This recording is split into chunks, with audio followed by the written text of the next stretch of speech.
भक्तों, ओम नमः शिवाय। श्री शिवाय नमस्तुभ्यं। जय श्री महाकाल।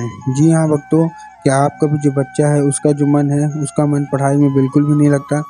आप लोग बहुत ज़्यादा परेशान हो उसकी पढ़ाई के लिए कि आखिरकार हमारा जो बच्चा है वो पढ़ता क्यों नहीं है। जब भी आप उसको पढ़ाने के लिए बैठाते हो तो इधर उधर के कामों में लग जाता है, लेकिन पढ़ता बिल्कुल भी नहीं है।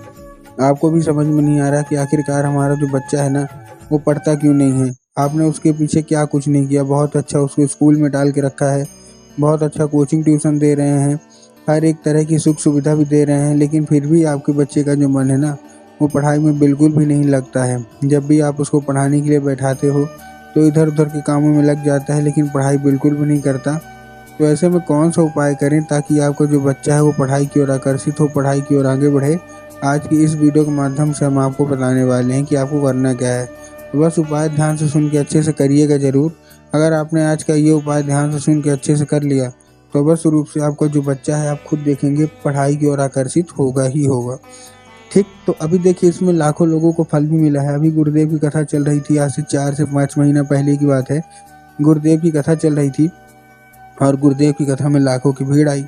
अब जब गुरुदेव की कथा में लाखों की भीड़ आई तो वहाँ ज़्यादातर जो भक्त थे उन्होंने क्या किया, पत्र के द्वारा, किसके द्वारा, पत्र के द्वारा अपनी मनोकामना गुरुदेव तक पहुँचाई। अब तो जब गुरुदेव की कथा में पत्र पहुँचा और गुरुदेव ने पत्र पढ़ा तो वहाँ गुरुदेव ने देखा कि ज़्यादातर जो भक्त है ना उनकी क्या है, केवल और केवल एक ही मनोकामना है। जो भी मतलब माता पिता हैं उनकी एक ही मनोकामना है कि गुरुदेव हमारा जो बच्चा है उसका जो मन है वो पढ़ाई में बिल्कुल भी नहीं लगता। हम लोग बहुत ज़्यादा परेशान हैं उसकी पढ़ाई के लिए कि हमारा जो बच्चा है वो पढ़े, लेकिन फिर भी हमारे बच्चे का जो मन है ना वो पढ़ाई की ओर बिल्कुल भी नहीं लगता। कृपया करके कोई उपाय बता दें ताकि हमारे बच्चे का जो मन है वो पढ़ाई की ओर लगे। हम लोग बहुत ज़्यादा परेशान हैं। जब गुरुदेव ने देखा तब गुरुदेव ने 2 से 3 उपाय बताए। उसमें ये भी पत्र में था कि गुरुदेव हमने अपने बच्चे के लिए क्या कुछ नहीं किया। हमने बहुत अच्छी उसको स्कूल में डाल रखा है, बहुत अच्छा कोचिंग ट्यूशन दे रहे हैं, हर एक तरह की सुख सुविधा भी दे रहे हैं, लेकिन फिर भी हमारे बच्चा बिल्कुल भी नहीं पढ़ता। कृपया करके कोई उपाय बता दें। जब गुरुदेव ने देखा तब जब गुरुदेव ने उपाय बताया तो लोगों ने जा जाके इस उपाय को घर में करना शुरू कर दिया। अब जैसे ही लोगों ने जा जाके इस उपाय को घर में करना शुरू कर दिया, वही लोग गुरुदेव की कथा में मात्र 1 से 1.5 महीने के बाद वापस आए।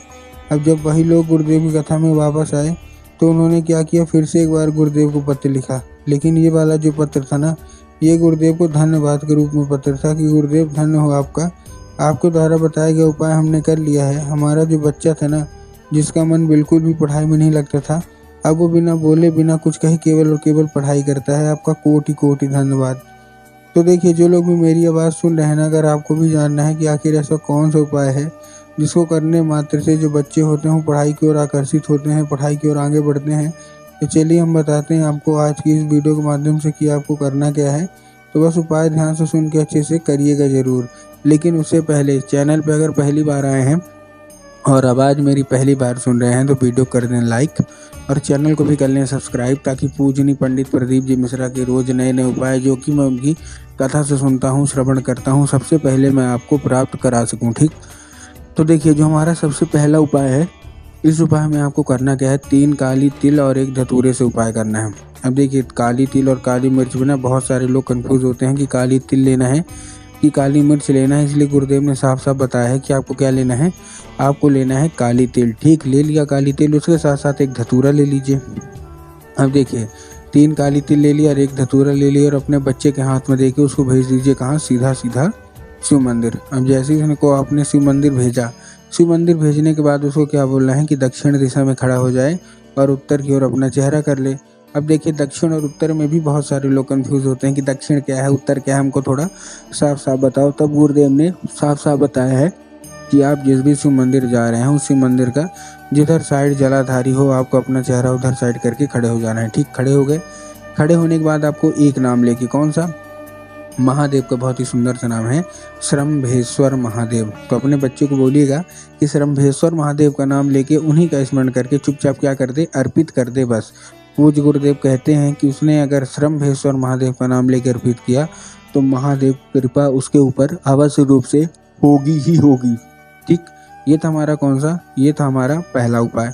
अब हम चलते हैं अपने दूसरे उपाय की ओर। अब देखिए जो दूसरा उपाय है ना, वो जितने भी माताएं हैं उनको करना है, मतलब माता पिता कोई भी कर सकता है।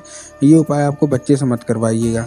देखिए हमको भी पता है कि जो बच्चे होते हैं ना, वो ज़्यादातर उपाय में मानते नहीं, तो इसलिए माता पिता के लिए गुरुदेव ने उपाय बताया है। इस उपाय को देखिए करना क्या है। इस उपाय में सबसे पहले आपको एक लाल फूल चाहिए। क्या चाहिए? एक लाल फूल। अब लाल फूल आप कोई सा भी ले सकते हैं, गुलाब का ले लीजिए, गुड़हल का ले लीजिए, जो भी आपको पसंद है आप लाल फूल ले लीजिए। बस एक दो चीज़ का ध्यान रखना है कि जो फूल है वो कहीं से भी कटा फटा या खंडित नहीं होना चाहिए, ठीक। फूल आपने ले लिया। दूसरी चीज़, सबसे अच्छी बात इस उपाय की क्या है कि इस उपाय को आप अपने घर में कर सकते हैं, मतलब आपको और कहीं जाने की ज़रूरत नहीं है। इस उपाय को आप अपने घर में कर लीजिए। इस उपाय के लिए आपके घर में माता सरस्वती की फ़ोटो होना अति अनिवार्य है। अगर आपके घर में माता सरस्वती की फ़ोटो है तब तो अच्छी बात है, लेकिन अगर आपके घर में माता सरस्वती की फ़ोटो नहीं है तो आपको बाज़ार जाना है और माता सरस्वती की फ़ोटो लाना है और अपने घर में उनको स्थान देना है, ठीक। दे दिया। स्थान देने के बाद आपको करना क्या है, जैसे आपने स्थान दिया, स्थान देने के बाद आपको शाम के वक्त, जब भी आप पूजा पाठ करते हैं ना, तो आपको शाम के वक्त क्या करना है, वही लाल फूल उठाना है और जहाँ माता सरस्वती हैं उनको अर्पित करके, जब आपके घर में पूजा पाठ होगी, अर्पित करके माता से उसको औषधि के रूप में मांगना है कि माता कृपया करके हमको इसको औषधि के रूप में प्रदान करिए। हमारा जो बच्चा है उसका जो मन है वो पढ़ाई में बिल्कुल भी नहीं लगता। अब क्या होगा, अब वो औषधि का रूप ले लेगा।